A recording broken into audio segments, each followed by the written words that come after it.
10天内，美欧将敲定乌克兰安全保障。欧洲10国出兵乌克兰，助乌维和。乌俄和谈即将开始，谈判或陷入僵局。俄罗斯拒绝和谈，目标是控制乌克兰政府。乌克兰军火产值飙升，成为欧洲的武器供应国。乌克兰的未来2026年行动计划曝光，加装头盔 M2A2 布拉德利升级，俄盗取乌克兰粮食运往叙利亚。精彩资讯马上开始。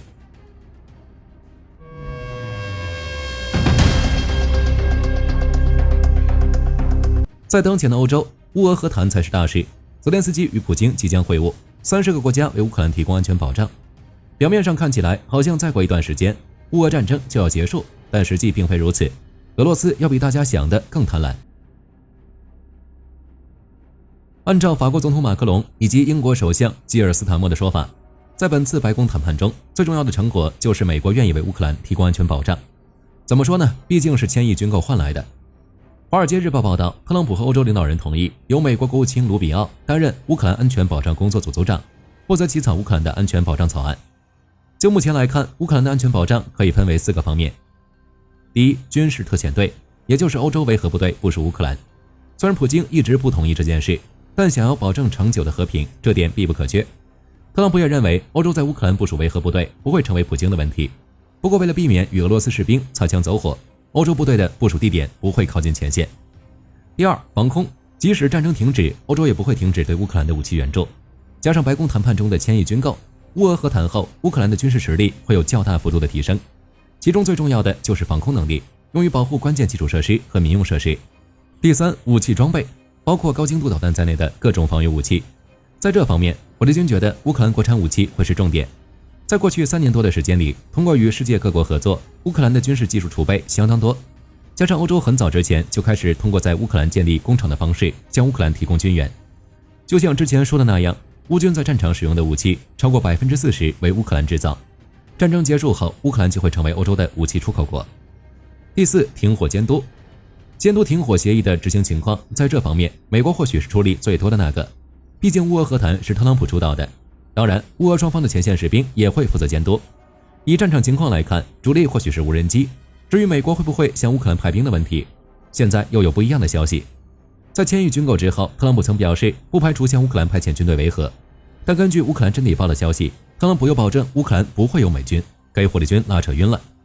只能说不要看特朗普说什么，看他做什么。不过现在可以确定的是，欧洲军队会部署在乌克兰进行维和。根据 United 24的报道，北约秘书长马克吕特在接受福布斯采访时表示，在过去的几个月中，包括日本和澳大利亚在内的30个国家一直在制定乌克兰安全保障框架。而根据彭博社的报道，作为安全保障的一部分，大约有10个国家向乌克兰派遣军队。当然，这只是开始，现在就确定派兵。如果就跟特朗普说的那样，里面不包含美国，那大概全是欧洲国家，其中绝对包含英法。具体细节方面，本周就会有具体消息，最终会在10天内确定。8月19日，英国卫报报道，英国国防参谋长拉达金于20日出席五角大楼的会议，目的是确定30个国家对乌克兰提供安全保障的具体内容。根据拉达金的爆料，英国将提供部队协助后勤支援与训练，但不会部署到靠近俄罗斯的地区。原本讨论过派遣3万名士兵来保护乌克兰的设施，只是由于部分欧洲国家反对，这项计划已经缩减规模。同时，据消息人士透露，第一阶段将以训练和增援的形式向乌克兰军方提供援助，之后则涉及情报共享、边境监视和防空等。如果美国不派遣地面部队，那么就是提供情报和军事装备。当然，欧洲的维和部队想部署乌克兰，前提是乌俄停火。根据各大媒体的报道，泽连斯基即将与普京会晤，那么结果会是什么？在阿拉斯加峰会结束后，特朗普则表示，如果一切顺利，将安排泽连斯基与普京进行双边会晤。欧洲真理报报道，德国总理德里希梅尔茨表示，泽连斯基与普京或将在2周内会面。白宫发言人卡罗琳·莱维特也表示，普京已同意与泽连斯基举行双边会晤。不过就结果来看，会议的地点并未确定。有意思的是，在这一点上，各方的看法都不一样。路透社欧洲真理报报道，美国政府的一名官员表示，泽连斯基与普京可能会在匈牙利举行会晤，原因也很简单。2023年的时候，国际刑事法院对普京发出了逮捕令，如果普京前往国际刑事法院成员国，有可能被逮捕。而在2025年4月初，匈牙利曾宣布打算退出国际刑事法院。火力军只能说这个原因有点不靠谱。瑞士准备给予普京参加和平协议的豁免权。只要不是出于私人原因旅行，普京就可以前往任意国家。于是，意大利总理梅洛尼提议和谈在罗马进行，法国总统马克龙则觉得日内瓦更好一点。普京这边也有不同的意见，认为在莫斯科更好。根据法新社的报道，8月18日，特朗普与普京通话40分钟。在此期间，普京提议在莫斯科举行美乌俄三方领导人会晤，泽连斯基直接表示拒绝。乌俄在哪儿谈判，火力军说不准，但最不可能的就是莫斯科。一般情况下，交战双方在进行和平谈判时，不会选择在任何一方的本土进行，而是选一个中立的第三方，毕竟要考虑主场优势，确保谈判公平性。还有就是代表团的人身安全。很早之前，乌克兰就指责克里姆林宫试图更换其领导人，万一泽连斯基跑到莫斯科回不来了，那就难顶了。远离本土，在中立国进行谈判，可以为代表团创造一个相对隔离的环境，集中精力解决分歧，并且保密性更好，避免泄露早期不成熟的方案。而且谈判地点的选择本身就具有强烈的象征意义，同意在对方领土上谈判，可能被外界解读为一种示弱；在第三方地点会晤，则表明双方是以平等的地位坐到谈判桌前。出于种种情况的考虑，莫斯科是绝对不会成为和谈地点的，但普京还是提出来了，这或许是一种不想和谈的信号。明明在阿拉斯加峰会上，普京还表示要谈判可以妥协，现在又想要拒绝，普京这是要做什么？之前马克龙怀疑普京是否准备结束乌克兰战争，真的一语成谶了。在此之前，俄罗斯外交部发言人玛利亚·扎哈罗娃也表示，俄罗斯拒绝在乌克兰出现北约军队的情况，即使是维和部队。俄罗斯外长谢尔盖拉夫罗夫则是含蓄地拒绝了俄罗斯可能接受欧洲对乌克兰安全保障的建议。战争研究所报道，8月19日，拉夫罗夫表示，乌俄双方不能达成任何不考虑俄罗斯安全利益的长期协议，这指的就是乌克兰需要保持中立，以及俄语在乌克兰的官方地位，之后才能进行谈判。此外，拉夫罗夫还表示，俄罗斯从未设定过夺取乌克兰领土，克里米亚和顿巴斯都不是俄罗斯的目标，而是想要保护俄罗斯人。这话说的像是出门忘了带脑子。在2014年，俄罗斯入侵乌克兰，占领了克里米亚和顿巴斯的部分地区。在2022年，更是向乌克兰发动全面进攻，即使是和谈，也要求乌克兰撤离顿涅茨克和卢甘斯克。结果现在说目标不是乌克兰的领土，那目标是什么？整个欧洲还是乌克兰政府？就结果来看，俄罗斯表面上要求乌克兰保持中立，实际上是为了将乌克兰与盟友隔离，剥夺乌克兰结盟的主权，控制乌克兰内政。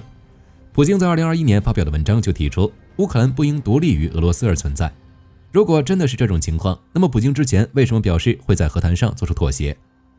在阿拉斯加峰会结束后，美国中东问题特使威特科夫曾表示，普京也愿意就乌克兰领土问题做出一些妥协。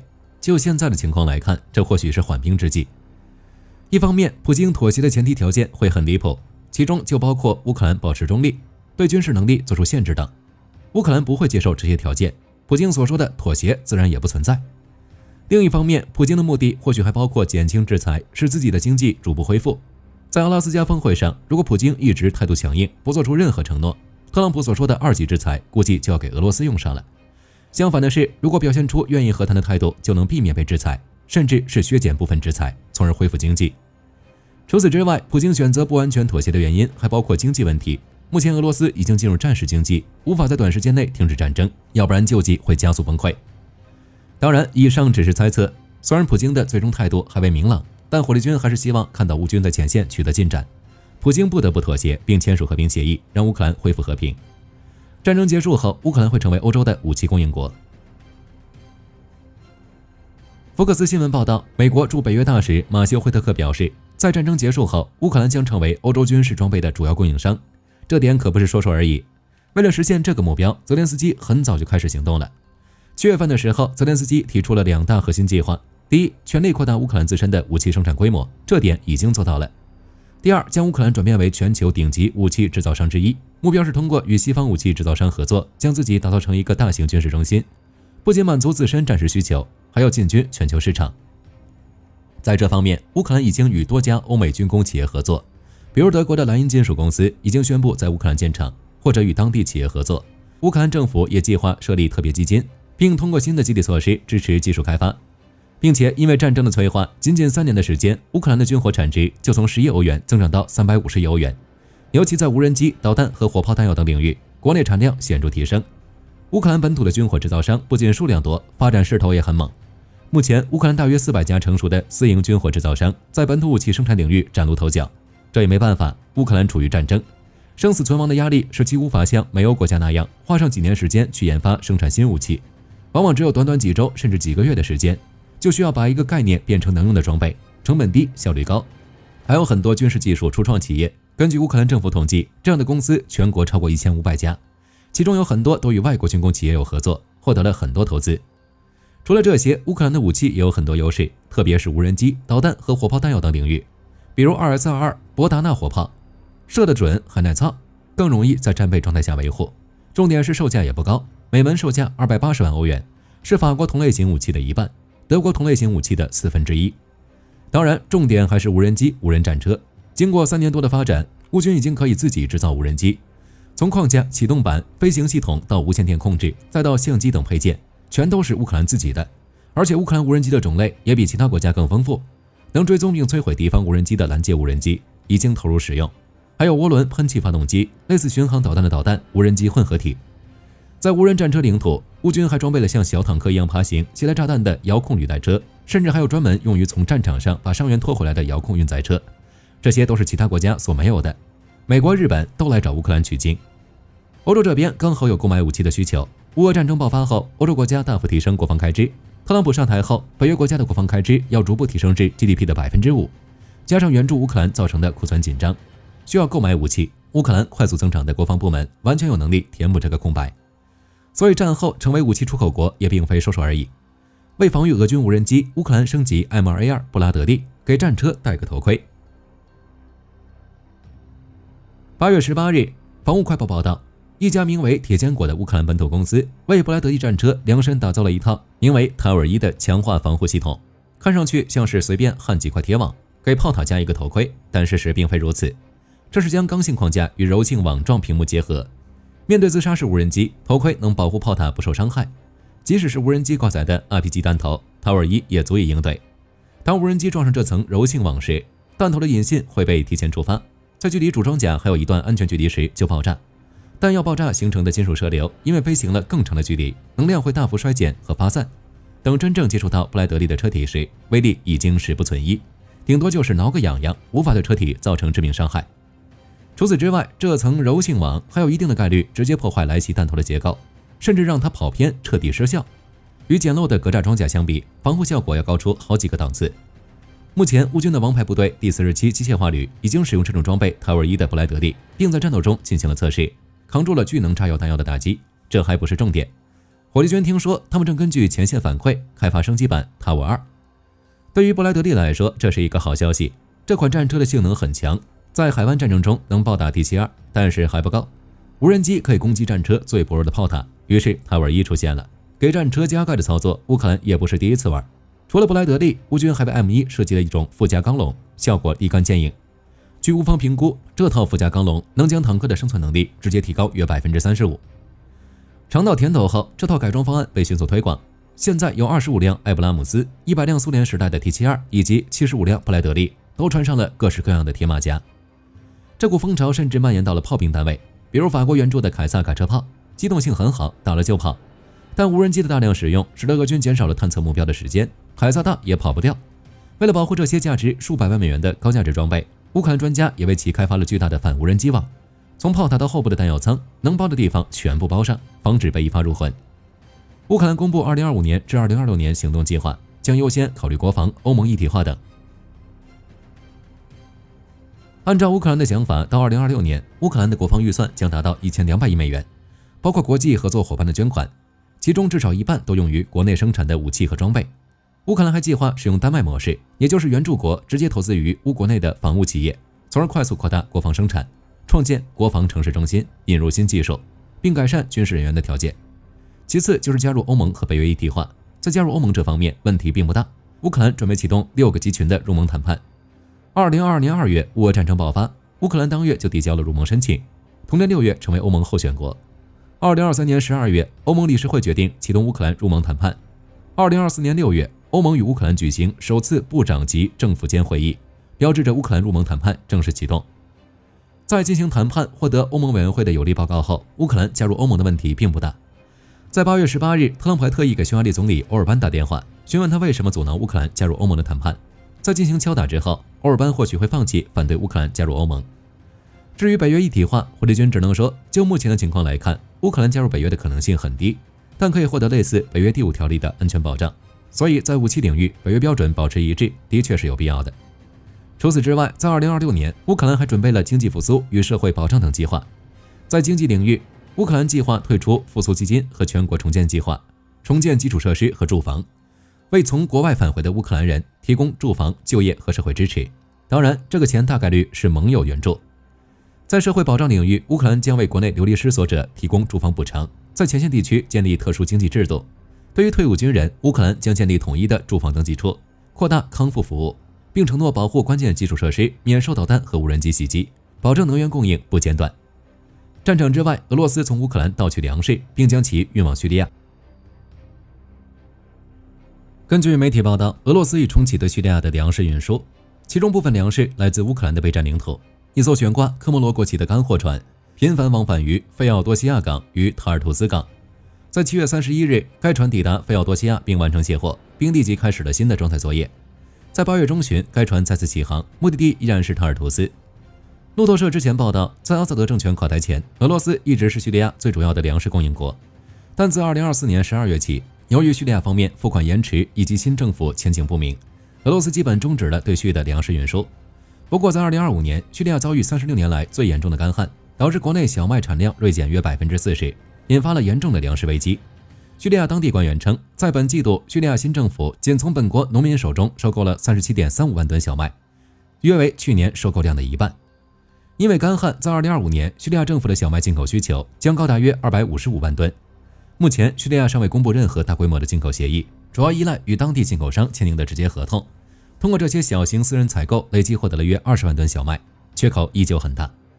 在这种情况下，叙利亚新政府找向了莫斯科。7月31日，叙利亚外交部长沙伊巴尼对莫斯科进行了正式访问，这是自叙利亚政权更迭以来的首次。他在访问中表示，希望俄罗斯能够站在我们身边。俄罗斯本来就想重回叙利亚，现在对方有事求到自己头上，自然要照顾一下。于是拿乌克兰的东西送人情。在此之前，叙利亚是抛弃俄罗斯拥抱美国的，现在又找向俄罗斯，局势又开始扑朔迷离。好了，这期视频到这儿就结束了。各位觉得泽连斯基与普京什么时候会会面？结果又是如何？可以在视频下方留言，大家一起讨论。喜欢的话不要忘记点点关注。我是火力军，下期见。好的，各位观众，今天给大家推荐一款 T 恤，不仅超有态度，还堪称性价比之王。